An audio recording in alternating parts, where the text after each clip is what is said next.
Buenas tardes, soy el doctor Jorge Victoria Ojeda de la Universidad Autónoma de Yucatán, de la Unidad de Ciencias Sociales del Centro de Investigaciones Regionales. En esta ocasión les voy a hablar sobre un tema que denominé Sociedad y Comercio Yucatán en la trata intercaribeña de esclavos a fines del siglo XVIII. En este trabajo abordaré la ida de los españoles, o sea, los yucatecos españoles, ¿no? a Wallis para tratar de desalojarlos en el contexto de la guerra de 1779, desalojarlos de la región de Wallis, y la captura que se hace de numerosos esclavos. Estos esclavos fueron vendidos en la región y a partir de esta mercancía vamos a tratar de conocer un poco más.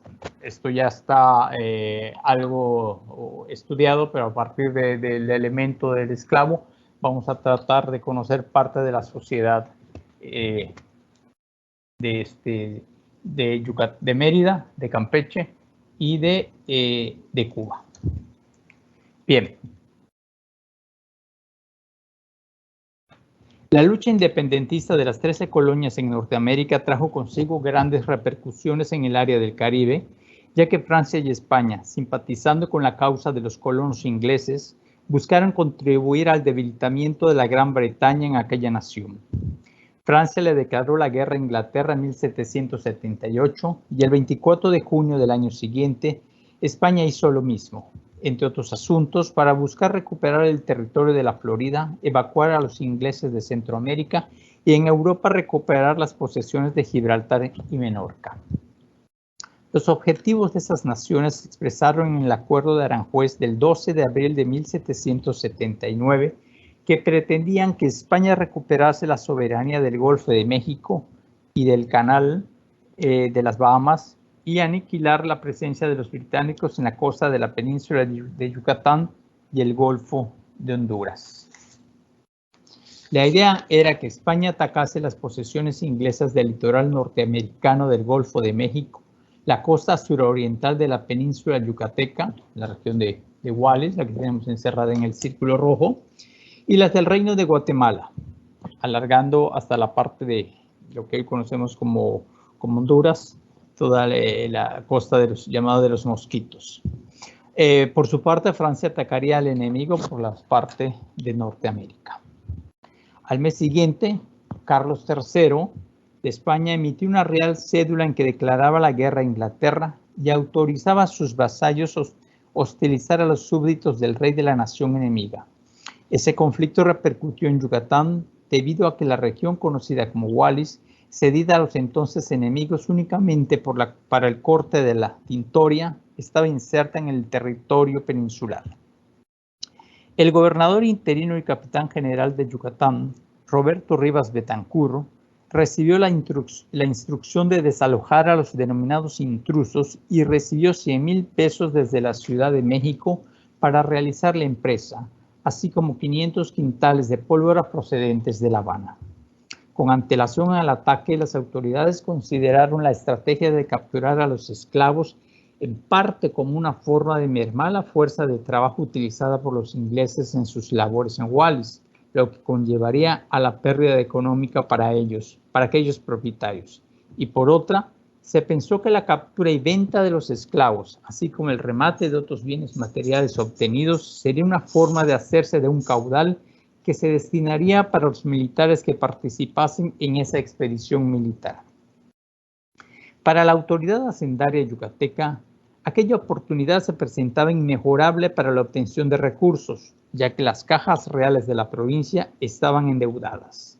No obstante esta intención, el gobernador se apropió de parte del dinero destinado a los combatientes. Incluso en 1782, el defensor de indios señalaba que aún no se entregaba a la milicia la parte prometida en el 79, con notoria resistencia, entre comillas, a las órdenes de vuestra majestad, cierro comillas.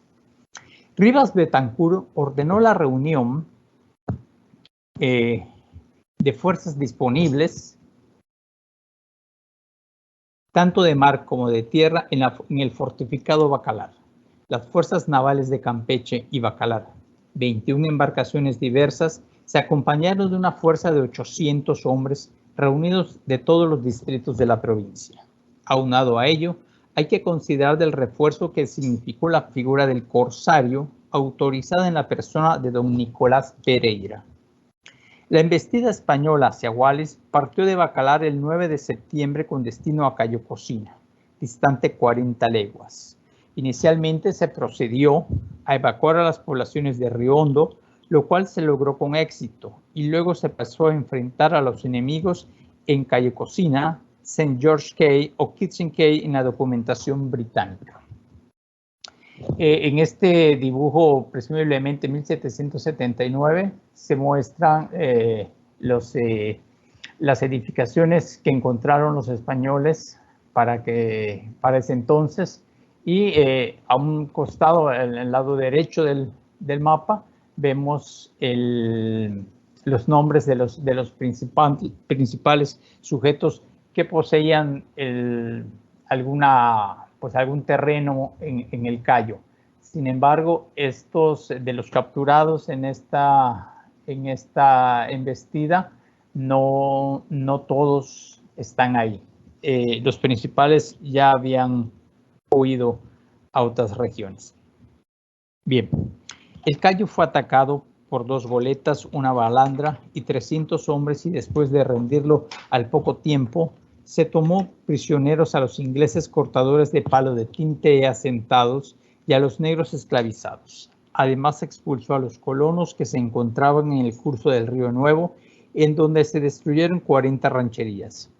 Por su parte, los británicos indican que en el ataque suscitado el 15 de septiembre a St. George Cay, los españoles en verdad no tuvieron oposición, puesto que era inexistente alguna defensa, a pesar de ser la isla donde vivían los principales vecinos y sus autoridades. Esto está en relación, no lo explico acá, ¿no? Pero a que este hecho, este suceso es mencionado por algunos historiadores como la sorpresa al Cayo, ¿no? Como que los españoles atacaron a los desprevenidos ingleses. Esto más bien tiene tintes de novelescos por parte del gobernador, que fue el primero que asentó esto en busca de la titularidad de la gobernatura, ¿no? Pero en verdad, pues bueno, ya en aquel entonces era reconocida la inminente llegada de los españoles al Cayo, por eso ya habían huido. Poco antes del ataque, John Daly, gobernador de Jamaica, señalaba que los habitantes ingleses con sus esposas, hijos y sirvientes vivían en St. George Cay, donde la bahía es excelente, pero ahora carece de defensa. Estoy citando. El número de ingleses de la bahía podía llegar a 500, 200 de los cuales pueden utilizar armas. Sus esclavos de diferentes edades y sexos son 3.000. Cierro cita. En el plano del Cayo del 79, que es el que ya mencioné, que vemos en pantalla, se indica la existencia de 76 casas y almacenes de madera pertenecientes a los más particulares de rancheros y hacendados. Poco después se supo del próximo arribo de 2 fragatas de guerra y una balandra procedentes de Jamaica, por lo que los españoles decidieron entonces abandonar el Cayo, llevando consigo prisioneros a varios ingleses y más de 300 esclavos negros. ¿Sí? Estos esclavos, pues bueno, fueron toda la gente se reunió de nueva cuenta en Bacalar y marcharon hasta la ciudad de Mérida. Este plano nos muestra, aunque es del 46, pero nos muestra las poblaciones, ¿no? Que están hasta Mérida, son unas 100 leguas, que es señalado en diversas descripciones como una región bastante desolada, sobre todo de Chunjujú para Bacalar. Bien, la expedición militar a Wallis se consideró concluida a mediados de diciembre de 1779, por lo que Rivas Betancourt, acompañado de las compañías de milicias regladas que participaron en aquella campaña, retornó a la capital provincial. El corsario Pereira se mantuvo por unos meses más por la región, incluso participando junto con algunas fuerzas enviadas desde Yucatán en el conflicto que se libraba en el territorio de Guatemala. El fin de la guerra fue firmado en Versalles el 3 de septiembre de 1783 y se estipuló que España recuperaría la isla de Menorca y quedó poseedora de las Floridas. Asimismo, se fijaron nuevos límites para el corte de palo entre los ríos Belice, Hondo y Nuevo. A Inglaterra se le restituyó las islas de las Bahamas y años después abandonaron la costa de los Mosquitos. La suma de esclavos prisioneros, hombres y mujeres enviados a la capital, a Mérida, en diversas remesas, ascendió a 337 personas. Estas personas, 337, es la contabilidad que está registrada de las diversas remesas que fueron enviadas. No es que todos los negros, todos los esclavos marcharon en el mismo momento a Mérida. No, se capturaban, se juntaban algunos en número de 14, de 50, de 20 y marchaban a la ciudad de Mérida. En total suman 337 personas, lo que concuerda más o menos con el informe de Rivas Betancourt que realizó al final de esta contienda, quien indicó que eran, entre comillas, más de 300. Sin embargo, la documentación proveniente del Archivo General de Indias con la que se cuenta para el presente estudio da cuenta únicamente de 240 personas, sin contar las aprehendidas por el corsario. Ojo, en las 337 personas que señalé antes, no están incluidas las que aprehendió el corsario. Bueno, una vez validadas, estas 240 personas pasaron a ser denominadas esclavos del rey.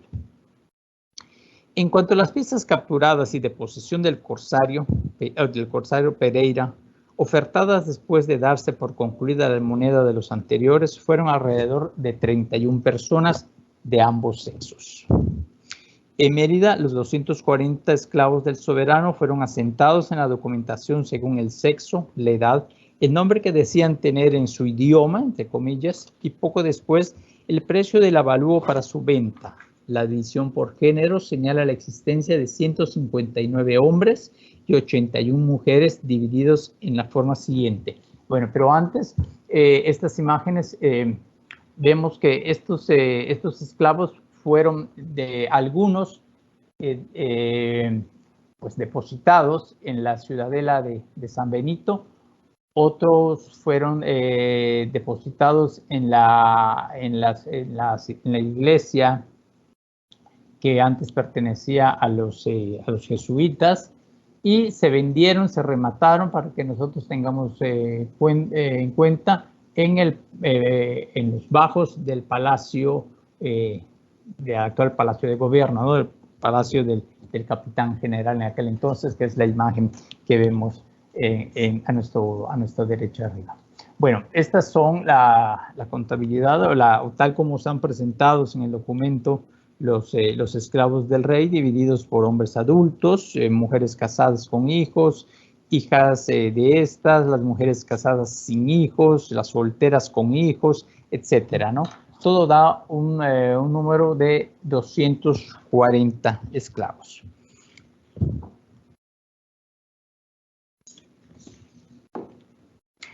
Todos los capturados fueron denominados, entre comillas, negros y negras, cierro, con la excepción de un joven registrado como mulato. Sus características físicas pocas veces apuntaron joven, fornido, apto, etcétera, a menos que se justificase su mención por declararla no útil, por ejemplo, ciega, viejo, enfermo, etcétera. Una vez hecha la revisión para conocer su estado físico y de salud, se pasó a realizar la tasación para su venta, llevada a efecto por los expertos, entre comillas, don Juan Blanco, médico y apreciador, y don Francisco Antonio Calderón, evaluador, cierro comillas. De acuerdo a la edad, estatura, robustez, debilidad y contextura de cada individuo y también de las tachas a ellos y ellas asignadas. En el listado de las tachas, esto es en cuanto a si tienen algún problema físico, ¿sí? Aunque también hay algunas cuestiones de otra índole, por ejemplo, si es borracho, eso no es cuestión física, pero también es asignado como una tacha, ¿no? O si es holgazán, etcétera. O considerado holgazán, mejor dicho, ¿no? En el listado únicamente se menciona heridas, amputaciones y enfermedades crónicas. La persona que tenía mayor edad, 80, una mujer, era ciega y por ende fue considerada en el avalúo como inútil, de comillas. Al igual que 3 personas más del sexo masculino que por edad y enfermedad no fueron incluidas.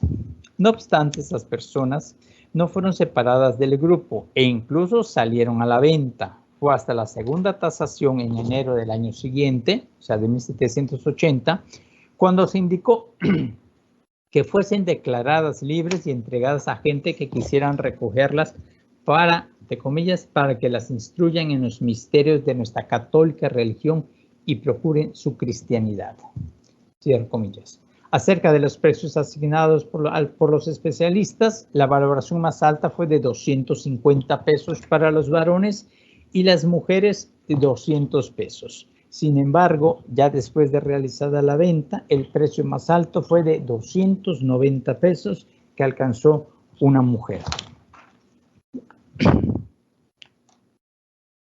La primera partida del remate de esclavos del rey se pregonó en el Palacio de los Gobernadores de la Capitanía General de Mérida, de tal forma, el 23 de diciembre, estando en aquel lugar los señores don Roberto Rivas Betancourt y don Diego de Lanz, contador oficial real, abrió el remate y venta de los negros y negras apresados en la expedición de Wallis y otras regiones.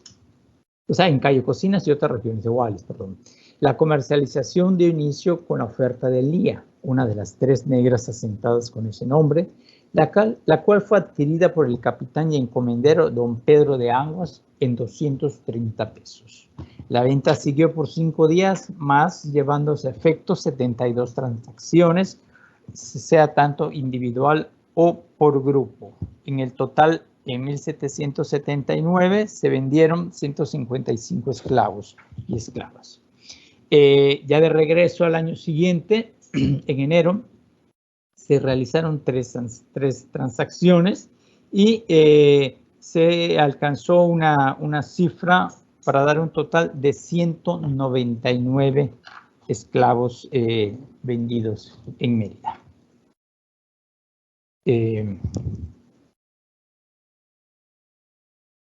Una vez como comprobante de esa compra, se entregaba al nuevo poseedor del esclavo una copia del auto de validez de la adquisición a manera de título de propiedad, indicando en la certificación que la mercancía llevaba en el cuerpo la marca o carimba correspondiente a la Real Hacienda. En esta ilustración vemos en un documento del Archivo General del Estado de Yucatán, está dibujada la Y con la R, que es Yucatán y Real, ¿no? Entonces era la marca que se le ponía a los esclavos para identificarlos como válidos y no para que en lo posterior no fuesen haya problemas de contrabando por parte de su poseedor. El hecho de herrar a los esclavos constituía un ritual de violencia, de imposición, cuya eterna marca recordaba a quien la tenía en el cuerpo su condición de pertenencia.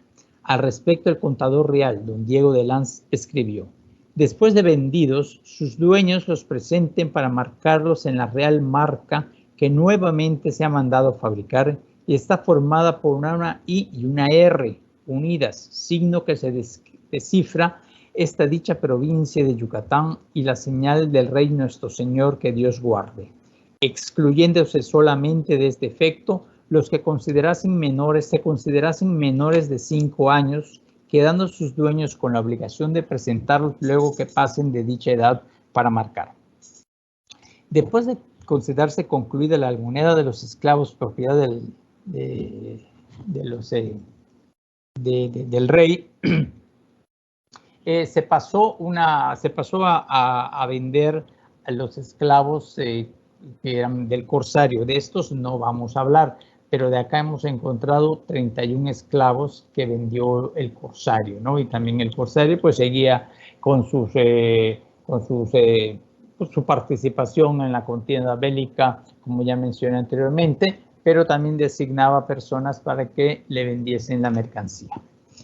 Bueno, entonces, haciendo caso omiso a esto, después de concluida la venta de los esclavos del rey en Mérida, quedó un remanente de 24 esclavos que no fueron adquiridos por diversas circunstancias, a pesar de que aún había algunos valuados con el tope de 250 pesos, otros considerados menos aptos y también unos señalados como inútiles.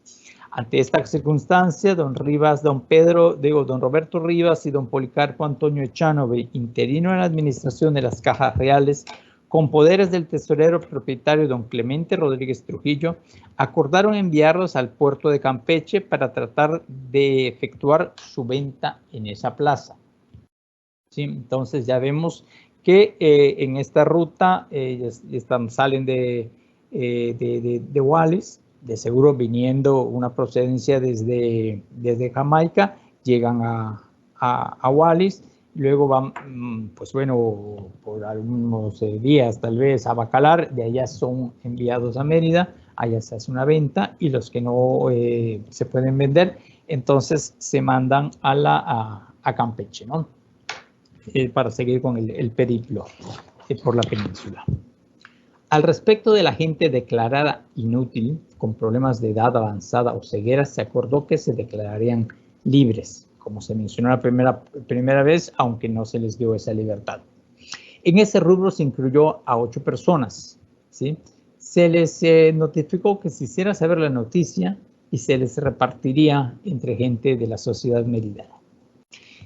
Por causas de enfermedad no saldrían para el puerto de Campeche las dos mujeres y un varón, quienes permanecerían en el hospital de San Juan de Dios, en Mérida.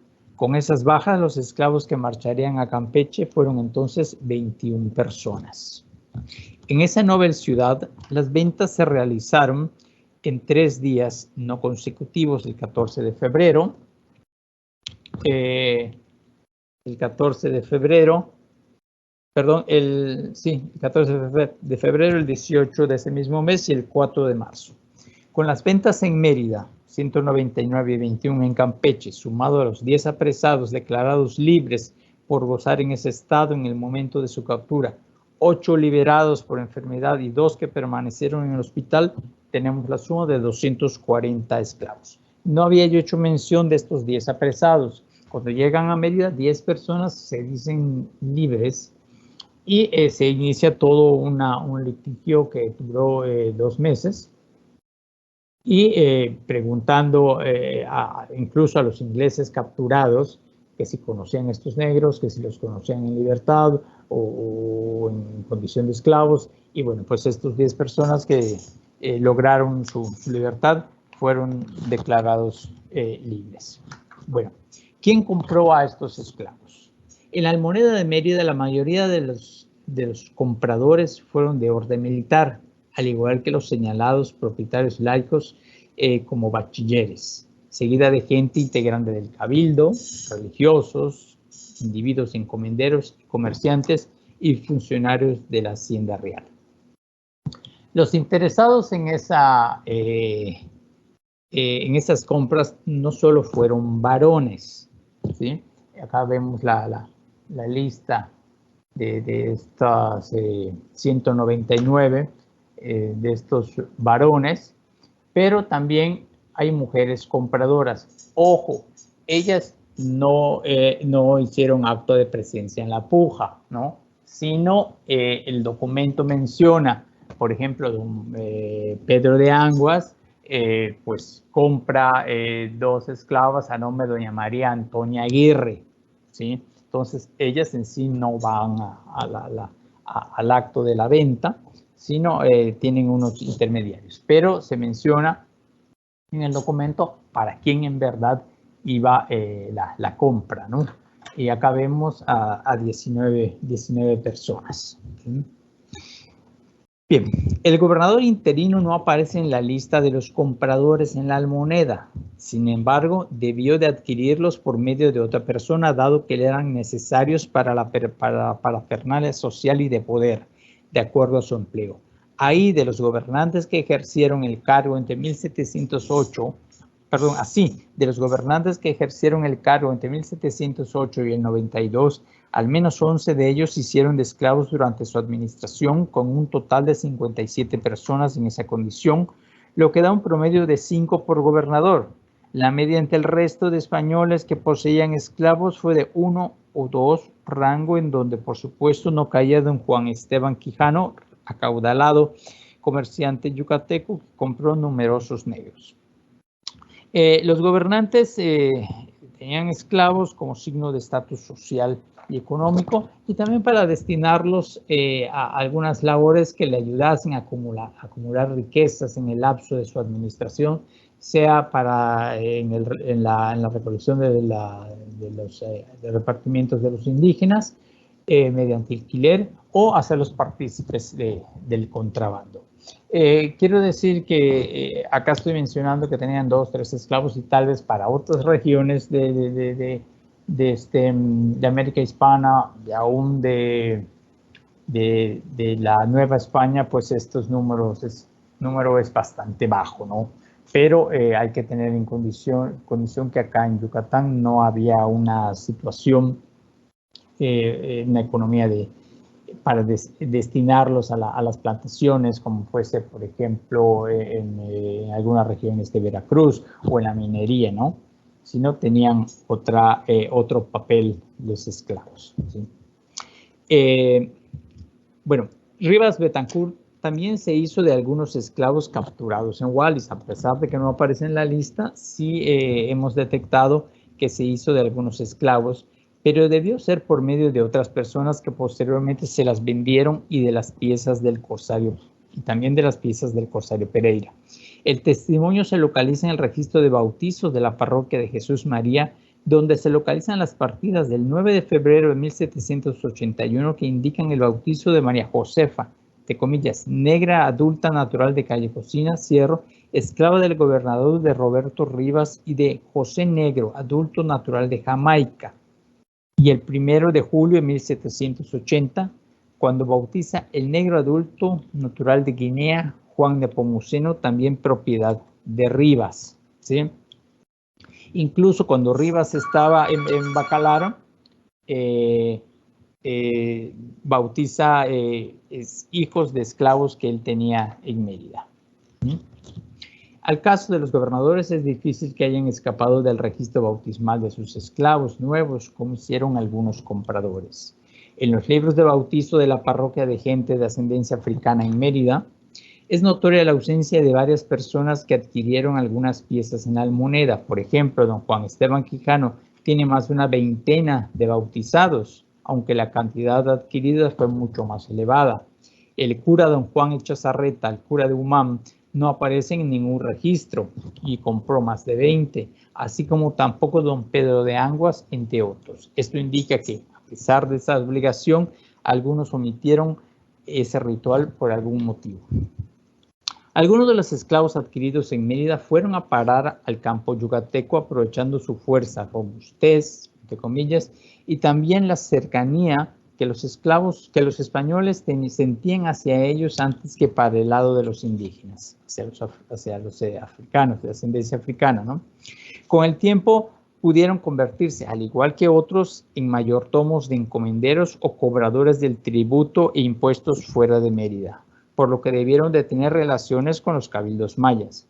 Un asunto de interés en relación con las últimas tareas y la necesidad de contacto con los indígenas es que los esclavos remitidos al campo tuvieron que aprender a hablar la lengua maya. Al caso, el obispo Fray Luis de Piña y Mazo, en su visita al poblado de Tijosuco en 1784, apuntó que era difícil extirpar el idioma de los indios, ya que, cito, es el que regularmente acostumbran a hablar aún las gentes de color. Cierro cita. Por su parte, la mayoría de los compradores de Campeche todos varones, adquirieron tanto en Mérida como en ese puerto a una pieza cada uno, la mayoría, lo que indica, a diferencia de los anteriormente señalados, su destino a un servicio o destino de ayuda en las labores de comercio o portuarias, dadas las características socioeconómicas de esa ciudad.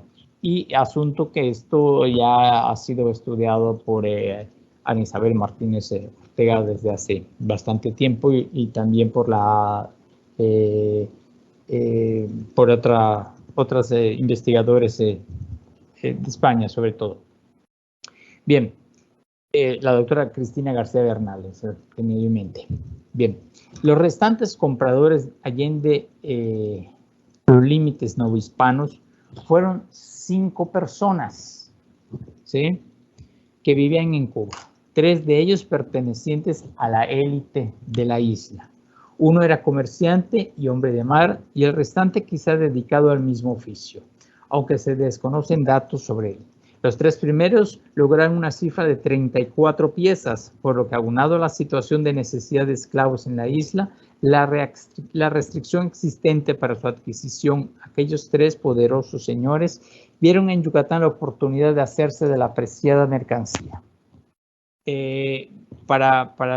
Precisamente en el contexto de la guerra y para el 80 no se introdujeron esclavos a Cuba, ¿sí? Y pues estos individuos supieron la noticia, lo comentamos más adelante, y se hicieron de numerosos esclavos de estos vendidos en Yucatán. Cuestión que estaba restringido, claro, ¿no? Porque solo estaba permitido para algunas islas francesas. Bien, perdón. Cabe apuntar que desde Veracruz, ¿sí?, se mandaron comprar 2 esclavos, ¿sí?, para doña Isabel de la Rocha Lanz. No conocemos propiedad de cultivo para esta señora, aunque pudieron ser esclavos domésticos, si tomamos en cuenta la relativa dificultad para conseguirlos también en esa región del Golfo de México. Entonces vemos que los esclavos capturados en Wallis no solo se quedaron acá en la península de Yucatán, sino muchos fueron llevados a Cuba y hasta ahorita solo hemos encontrado 2 que fueron remitidos a Veracruz. Bien. Notas sobre una parte de la sociedad meridana, campechana y habanera. Resta la punta que entre 1710 y 1789 los bautizos registrados en la parroquia de los Negros de Mérida indican que 155 españoles llevaron a infantes y adultos para realizar ese sacramento. De ellos, el 88% tenía el título de don, aunque pudo ser un número más alto. Por su parte, las mujeres que realizaron ese ritual en aquella iglesia fueron 67, de los cuales 94 poseían el título de doña. En su investigación, ese autor señala que, además de dones, la mayoría de los hombres dueños de esclavos bautizados, casi una tercera parte fueron capitanes, o sea, 40 de estos, cerca de la mitad de todos los capitanes existentes en la península, perdón. Las relaciones al clero, los relacionados al clero fueron un 14%, un 13% tenía otros títulos castrenses y un 13% tenía puestos de alto rango en el gobierno de la provincia, sea como el gobernador mismo o la máxima autoridad de la Hacienda Real.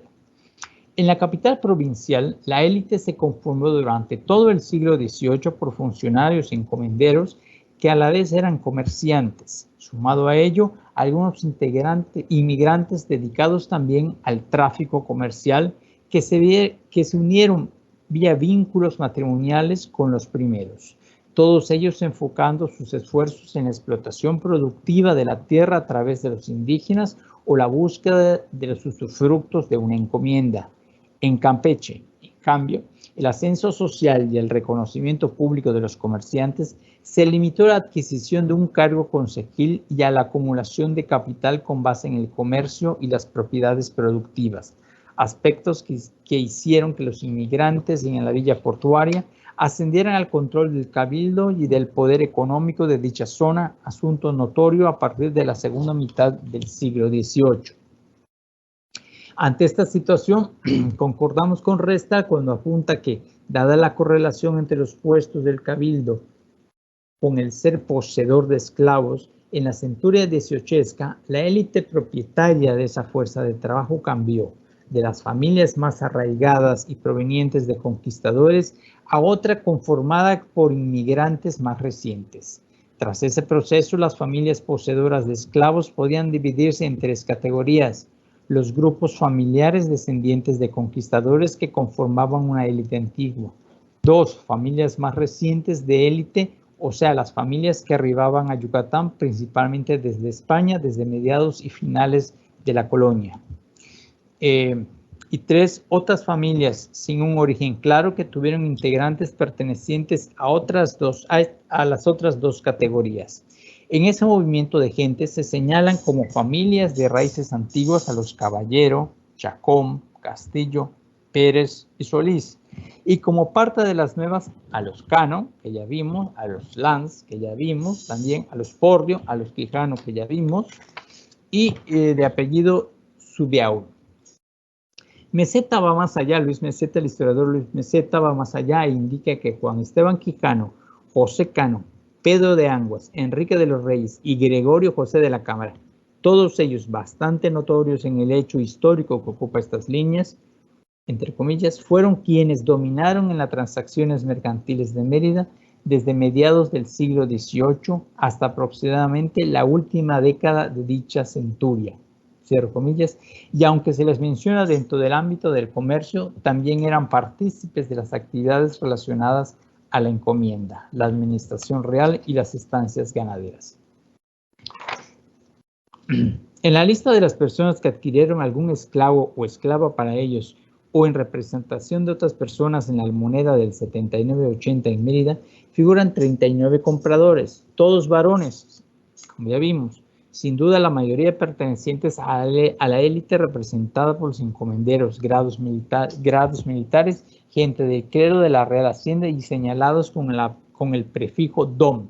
De la lista de compradores, llama la atención que dos personas, Miguel Evia y Norberto Gómez, no llevasen el don antepuesto a su nombre. No se trata de un error, puesto que en toda la documentación y su citación en varias ocasiones son las dos únicas personas que no cuentan con esa distinción en todo el extenso expediente estudiado. Evia y Gómez pudieron ser mestizos o pardos con algún recurso económico que se hicieron de un esclavo cada uno, quizá con la intención de ganar dinero con su posterior renta. Asimismo, a pesar de que esas personas no contasen con el título de dom, el hecho de que la posesión de esclavos fuese un marcador de estatus en la sociedad colonial, la compra de Evia y Gómez puede verse como una estrategia de movilidad social por su parte. En Mérida, a los esclavos se les utilizaba como sirvientes individuales en las casas y haciendas de sus amos, por lo que la inversión se notaba más en el servicio prestado que en lo económico. Los esclavos, como propiedad, les daba a su poseedor, poseedora, un valor social asociado con el honor y por ende de mayor respetabilidad en la élite colonial yucateca. Por otra parte, de los 199 esclavos vendidos en Mérida, unos cuantos se notificaron que eran para personas de otros sitios. Sin embargo, en la ciudad quizás se mantuvo la mayoría, lo cual debió variar el número de población en la misma y un aumento del grupo con el cual se contabilizaban los negros. El registro demográfico más cercano con posterioridad a la venta es el poco conocido padrón realizado durante la gestión del gobernador don José Merino Ceballos, que estuvo en el gobierno de 1783 a 89, y cuyos resultados apuntan en el texto del plano de la ciudadela de San Benito de Mérida, con el detalle interior de los edificios que contiene y hecho por Rafael Llobet en 1788, e indica que el número de almas que había en la ciudad para ese año se dividía en españoles 4.264, indios 3.182, mestizos 5.048, partos 2.442, negros 241, más 50 monjas que tenían 249 criadas, un total de 19.407 habitantes para la ciudad de Mérida.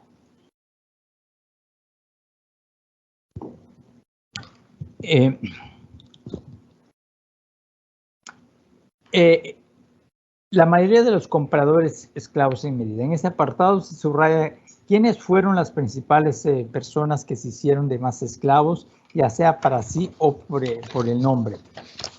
Por cuestiones de tiempo no voy a mencionar nada más a estos tres, bueno, que son los que prácticamente acapararon la mayoría de las ventas grupales, ¿no?, de los esclavos, y vemos que la familia del Quijano, encabezado por el patriarca Juan Esteban, adquiere 46 esclavos.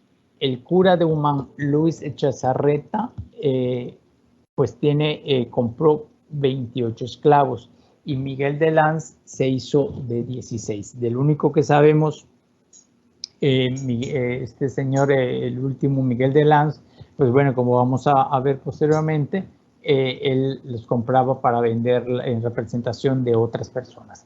La familia Quijano, pues de las familias, o quizá, como menciona la doctora Machuca en su estudio, la familia más rica a finales del siglo XVIII y principios del XIX en Yucatán,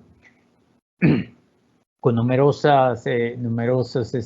negocios y posesiones, pues bueno, tal vez pudiese ser el destino de esta mano de obra adquirida. Aunque en un trabajo, en una tesis del maestro Mario Coyoc, él deja entrever la posibilidad de que la familia Quijano sea un revendedor de esta mano de obra en regiones más alejadas como en la propia Guatemala. Y de don Luis Echazarreta, pues la verdad sí llama la atención los numerosos esclavos que compró, mas no tenemos, hasta ahorita no hemos encontrado a dónde los pudo haber dirigido. No tenía grandes posesiones. Sí fue un cura, pues lo que podemos llamar problemático para el obispo de aquel entonces, pero estaba protegido por el gobernador Rivas Betancourt. ¿Sí? Bien. De las mujeres, mencionamos que ya mostramos esta lista, pero también debieron existir algunas otras que se hicieron del botín humano, ¿sí? Procedente de Wallis. Por ejemplo, el 28 de junio de 1780 bautizó en la parroquia del Santo Nombre de Jesús la negra adulta María Manuela, natural de Cayo Cocinas, cuya propietaria era doña María de Zabalegui, quien a la vez fungió como madrina. Entonces, en esta lista de este documento de los esclavos del rey no encontramos a doña María Zabalegui, con lo cual puede ser de los esclavos del rey. Como podrán ver ustedes, como mencioné, este estudio está basado únicamente en la documentación encontrada en el Archivo de Indias y con los 240 esclavos denominados del rey. ¿Sí? Bien, esclavos para Cuba, entonces, ya para ir cerrando.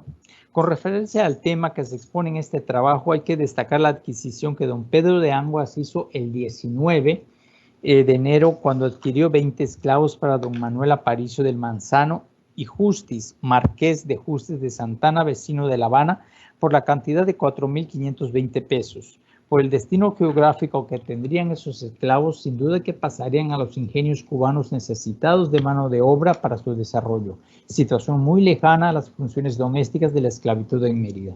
Una vez concluida en esta ciudad la venta de los esclavos del rey, se pasó a ofertar a los correspondientes del corsario Pereira, como hemos dicho. En esa ocasión, desde Cuba se mandó a comprar por don Alejandro Luján 2 piezas, o sea, 2 esclavos. Don Ventura Rivas hizo lo propio con una pieza y don Alfonso María de Cárdenas adquirió una esclava.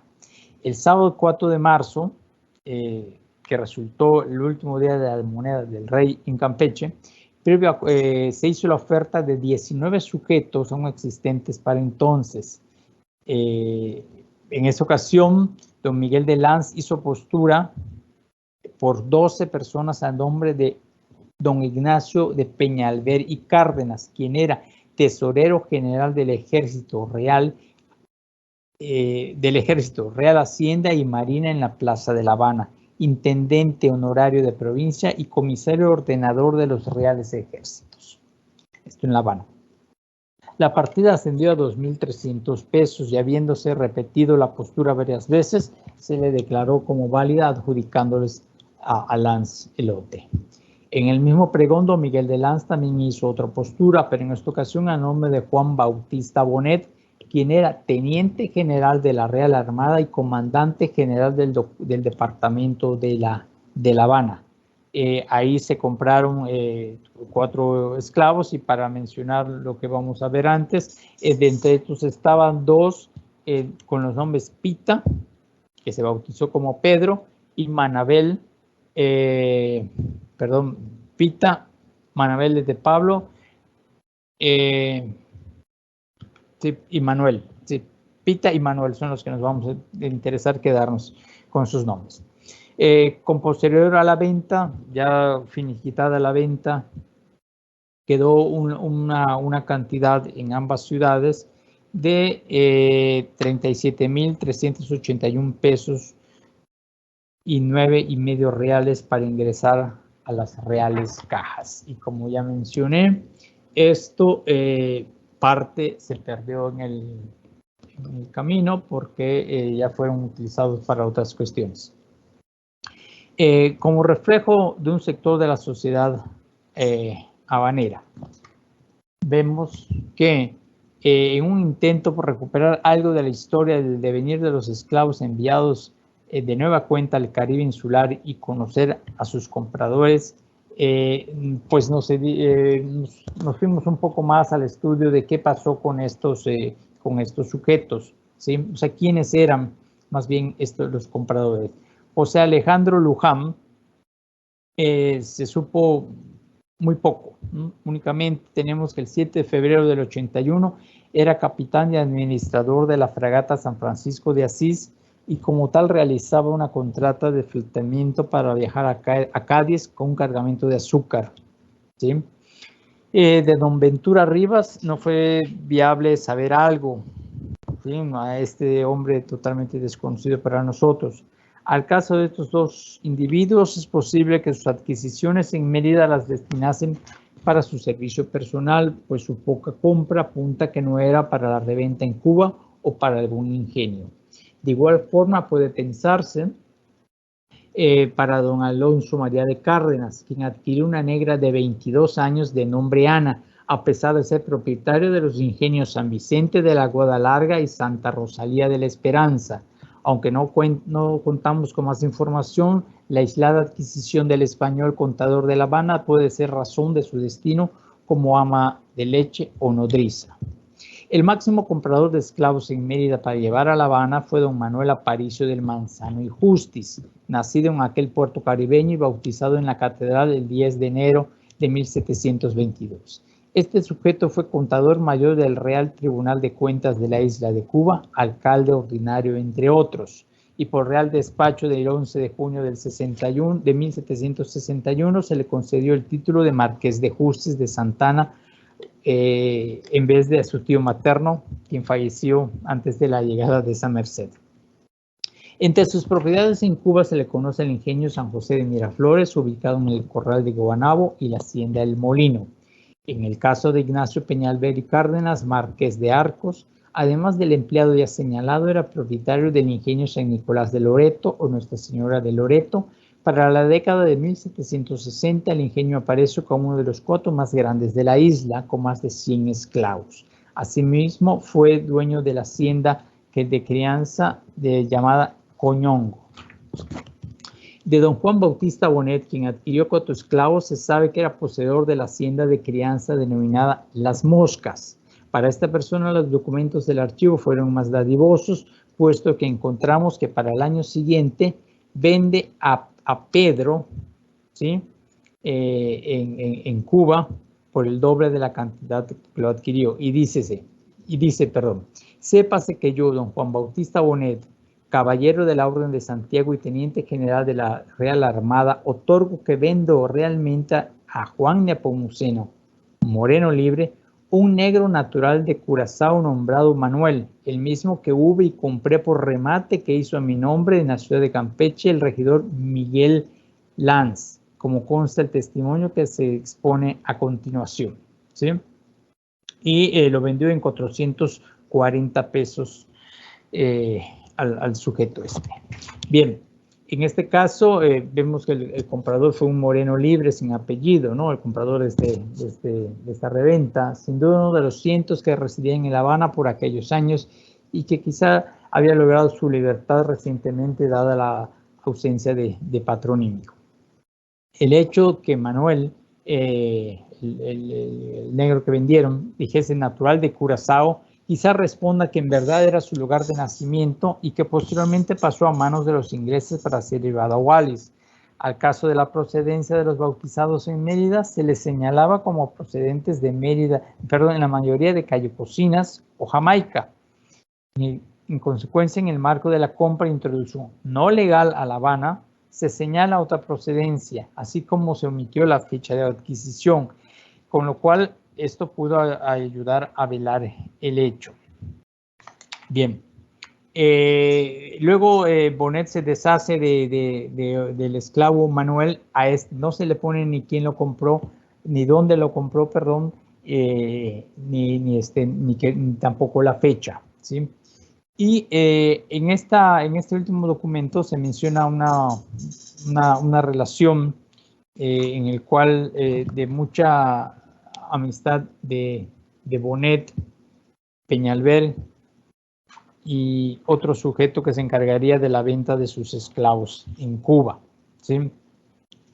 Es notoria la estrecha relación que existía entre Peñalver, tesorero general del ejército, y Bonet, comandante general de la Marina en La Habana, amistad que posiblemente llevó a ambos a hacer uso de las redes familiares de uno de ellos, así como de la influencia de ambos para hacerse de esclavos en Yucatán y paliar la difícil situación que se vivía en las restricciones de introducción a La Habana.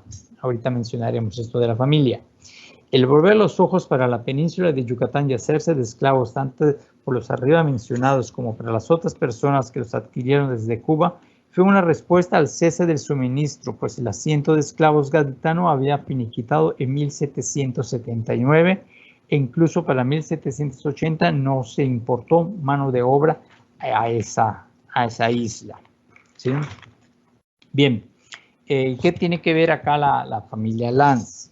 Sumada a las noticias que al respecto ya debían circular en Cuba y ya vimos que en Veracruz, ¿no? En diversas circunstancias sobre la venta de este numeroso lote de gente, sumada a las noticias que al respecto ya debían circular, sospechamos que la utilización de los lazos familiares entre las personas de apellido Lanz pudo servir para intercambiar información como estrategia económica, lo que puede dar respuesta por qué el conocido regidor campechano Miguel de Lanz fungiese como comprador en representación de Peñalver.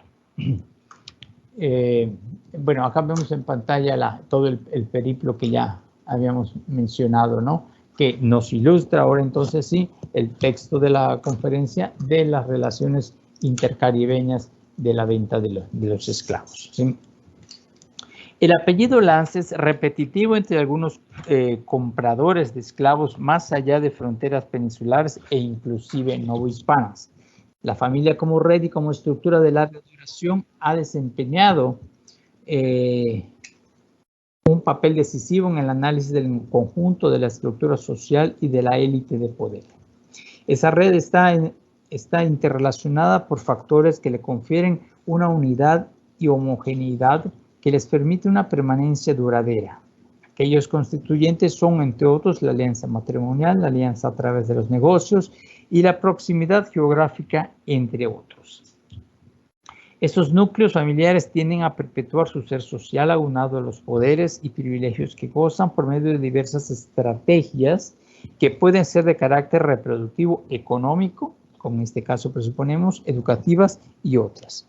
En consecuencia, el apellido Lanz pudo ser el vínculo familiar de la o las familias que llevó a una relación de intercambio de información exclusiva o privilegiada en cuanto a la existencia de esclavos para su venta en Mérida y Campeche, lo que pudiese considerarse dentro de las estrategias de cooperación, en este caso de lo económico.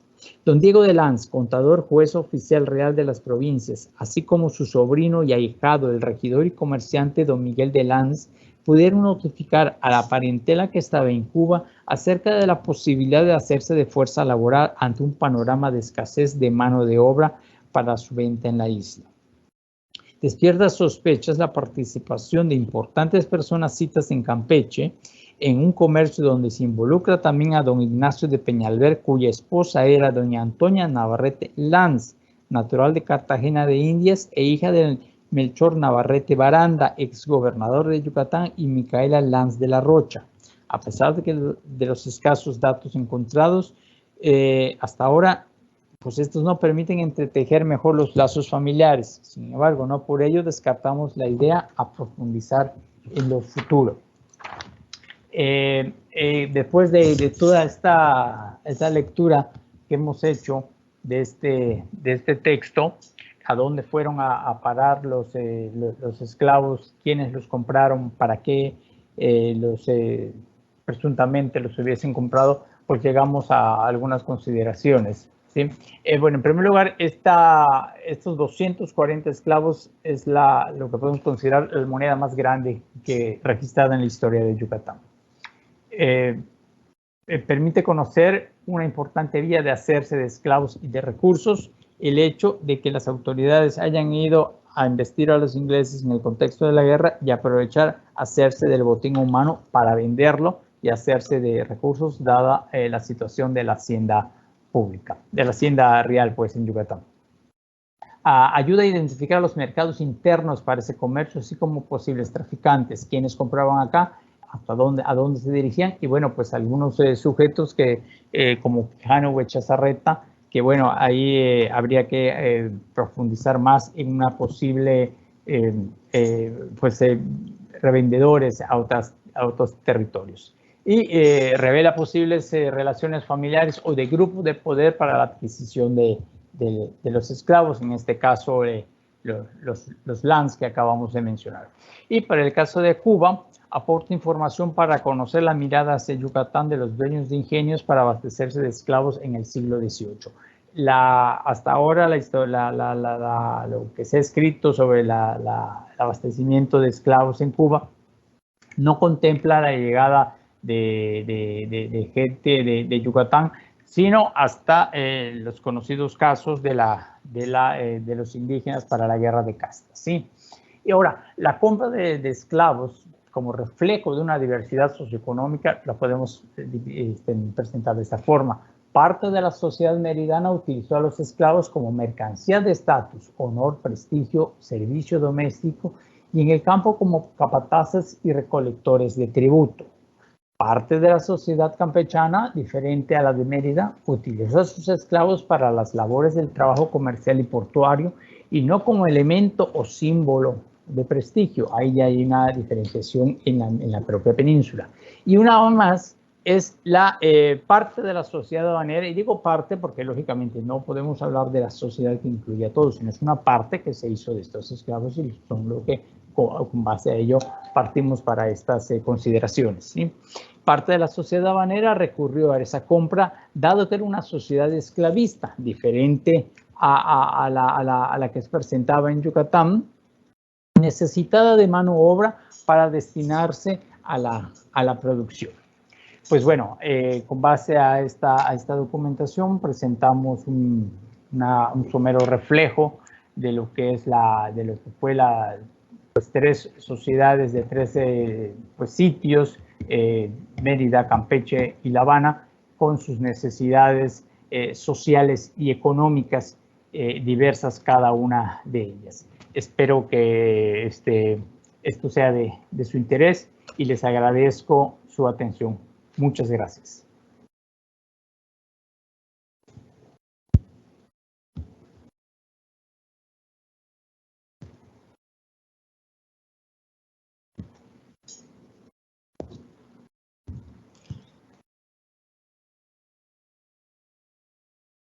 Agradecemos la participación del doctor Jorge Victoria, doctor en antropología,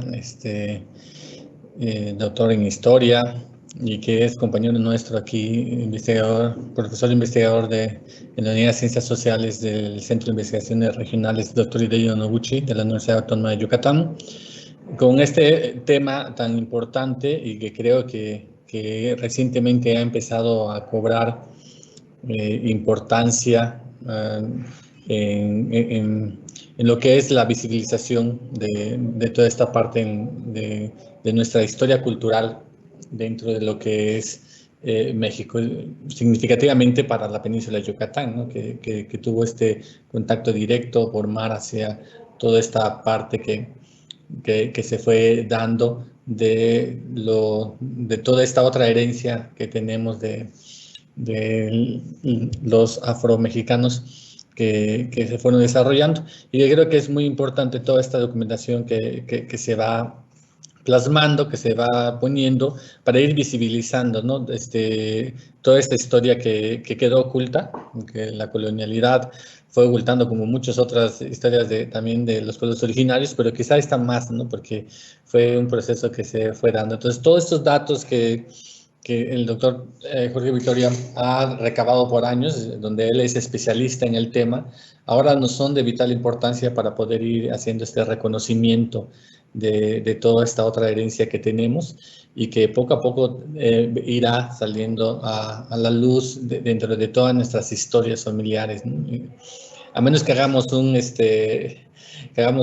estudios genéticos y que podamos ver qué tanto tenemos de genes africanos, que seguramente la mayoría vamos a salir, no solamente por la descendencia que pueda llegar directamente de África, sino que mucho de esta descendencia africana pues nos llega también de España, ¿no? De todos los españoles que llegaron de la zona sur, la zona que estuvo ocupada, ¿no? Que se va dando en esta zona y que nos va a ir reconstruyendo toda esta historia que se fue dando, una historia triste también como la del pueblo maya, todos esos pueblos subyugados por el colonialismo y luego por lo que es un colonialismo interno ante la discriminación que se fue gestando para todos aquellos que tenían y venían de todas estas etnias que se fueron dando. No sé si Mónica tenga algún comentario, algo que hacer.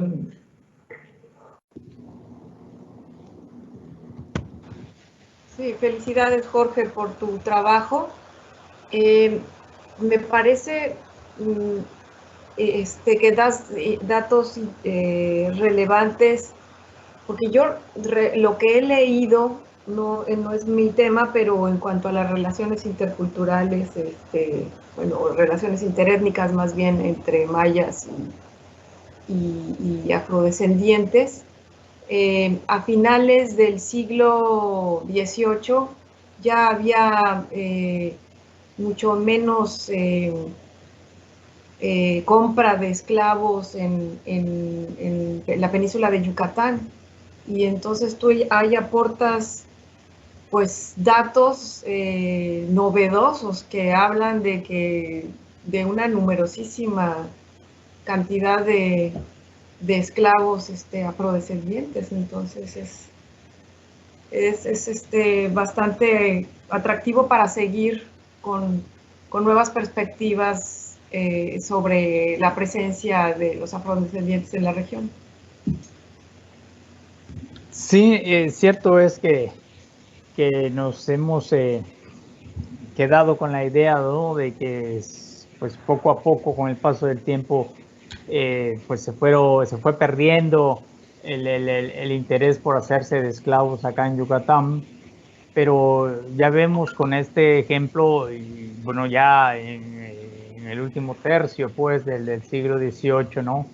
Como pues bastantes esclavos fueron capturados y la mayoría se quedan acá en Yucatán. De hecho, solo salen, bueno, de la lista de 240, podemos decir que si son 40 los mandados a Cuba, más 2 mandados a Veracruz, acá se queda con el gran número de esclavos, ¿no? O sea, entre Campeche, 199 en Mérida y pues muy pocos en Campeche. Entonces nos habla de una presencia que hay que retomar de nueva cuenta su participación en lo social, en lo demográfico, ¿sí? Y en lo económico para estos finales del siglo XVIII. Y pues qué pasa con ellos y también qué pasa con estos grupos ya en el siglo XIX. El problema tanto es, como bien dijo el doctor Aurelio, su invisibilidad a partir de la documentación, ¿no? Por parte de las autoridades, ¿no? Pero sí han sido pues, borrados, pero están ahí. Entonces, como en el caso de estos 240, pues salta a la palestra. Recuerdo cuando leí el libro de Restal, él toca el libro este de Black Middle, publicado en el 2009, ¿no? Que habla sobre los africanos en Yucatán. Menciona sobre el tema y dice que sí, es la gran almoneda de esclavos con cerca de 50.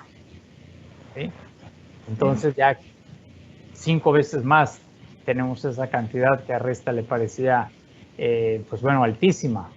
¿Sí? Entonces, cierto es que es altísima y claro, no volvemos a lo mismo, no es comparable con lo que se efectúa compraventas en otros lados, como de esclavos, ¿no?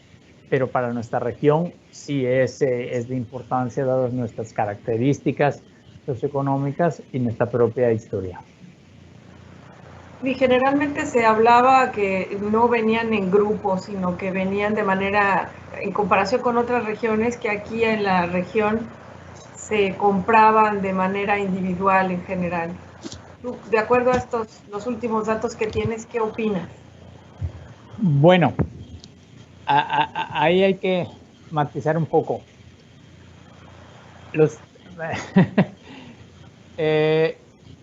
Cierto es que los traían en grupo, ¿no? Pero eran grupos bastante reducidos. No había un lote disponible así de 240 y a ver quién quiere. ¿Sí? También depende de la situación, ¿no? O sea, no hay una numerosa demanda en Yucatán para para traer esclavos como para vender, ¿no? El mismo asiento inglés de Campeche, de la Sea Company, ¿no? De 1700, bueno, en Campeche empezó a operar a partir del 22 o 25 hasta el 39, ¿no? Ellos decían, pues Campeche no era una plaza muy buena, ¿no? Se vendían pocos esclavos. Pero ante este lote y las necesidades existentes en Cuba, es que se llama la atención esa venta. Por otro lado, la adquisición por parte de los meridanos nos está hablando de una resignificación social que necesitaban los nuevos, hoy sí vamos a decir los nuevos ricos, ¿no? O sea, la nueva sociedad que estaba supliendo a los antiguos encomenderos, ¿no? En gran parte, como vimos, era una sociedad que necesitaba de honor, prestigio. En Campeche sí se necesitaban los esclavos, pero para que trabajasen en las labores portuarias, ¿no? En los astilleros, por ejemplo, ¿no? Entonces, yo creo que ahí nos habla de una, ante esta numerosa venta en Mérida de 199, nos habla de una sociedad noble, necesitada de subrayarse social y honoríficamente. Muy interesante. Entonces, esta historia que tenemos que ir deshilando, sacando esos hilos desde atrás, tendremos que irlo viendo no solamente en la ciudad de Mérida, ¿no? En lo que se pueda tener aquí, sino también en la ciudad de Campeche y también en lo que se pudo haber empleado en haciendas, ¿no? En datos de haciendas que también compraron esclavos. Y que de ahí también viene toda esta parte de la bueno, ascendencia afromexicana que tenemos aquí. Así es, sí, sin lugar a dudas que pues bueno, puedo decir que lo que se ha trabajado es nada más, hoy sí, como dice el dicho, la punta del iceberg, ¿no? Entonces, pues yo creo, espero, ¿no? Que los futuros historiadores,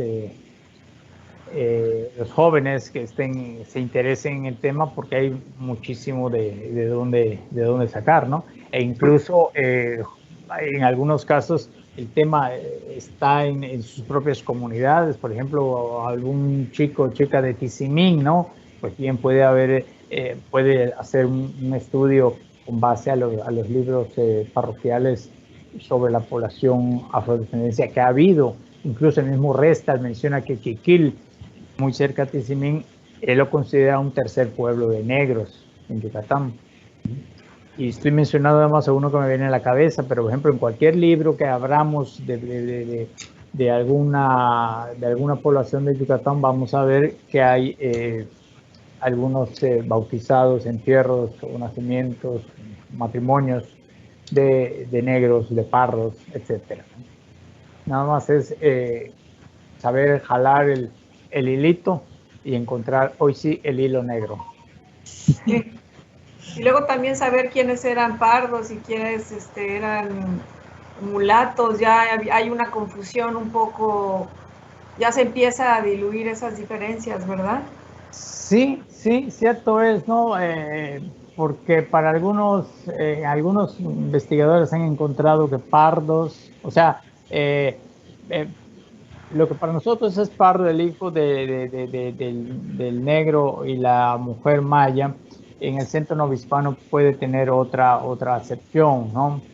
Y mulato también puede, para algunos investigadores, la descendencia de estas dos vertientes que menciono, el negro y el indígena, puede ser un mulato. Entonces, habría que todavía repensar esas clasificaciones para poder afinar de todas maneras cómo está la población. Pero bueno, en sí, antes de meternos a redefinir, yo creo que sí hay que empezar a hablar de qué pasa con ellos, su llegada, su presencia, sus aportaciones, ¿no? Antes de meternos ya en otras cuestiones que tienen un trabajo más fino, por decirlo, ¿no? Claro, en plantas, perspectivas. Sí, así es. Así es. Pues agradecemos mucho la participación en esta conferencia del doctor Jorge Victoria Ojeda, que nos abre esta invitación a todos los estudiosos y los que vienen, estudiantes de historia, para poder ir desenmarañando toda esta bola que se tiene de este tema, con ideas que van a ir dando, pero también para quizás los antropólogos empezar desde el otro lado, ¿no? Empezar desde quizás de las generaciones que están ahorita, a las cuales nuestros abuelos o abuelas nos contaron que son descendientes de negros, ¿no? Descendientes de esclavos negros, donde se menciona así, y que también por ahí se puede ir abriendo desde lo actual, desde esta identidad que también se ha ocultado, porque los mayas se trató de ocultar, ahora se está revitalizando, y pues también ir viendo toda esta diversidad que tenemos de esta cultura que se fue desarrollando. Pues damos las gracias a todos los que nos ven y nos van a ver en estos programas grabados, que pueden seguir consultando en lo que son las páginas de lo que es nuestro Centro de Investigaciones Regional Dr. Hideo Noguchi. Los invitamos a seguir viendo las actividades programadas en esta cuarta semana de las Ciencias Sociales de la Comexo, el Consejo Mexicano de Ciencias Sociales, pero también dentro de lo que es el marco del 46 aniversario de la fundación de nuestro Centro de Investigaciones. Que tengan muy bonita tarde.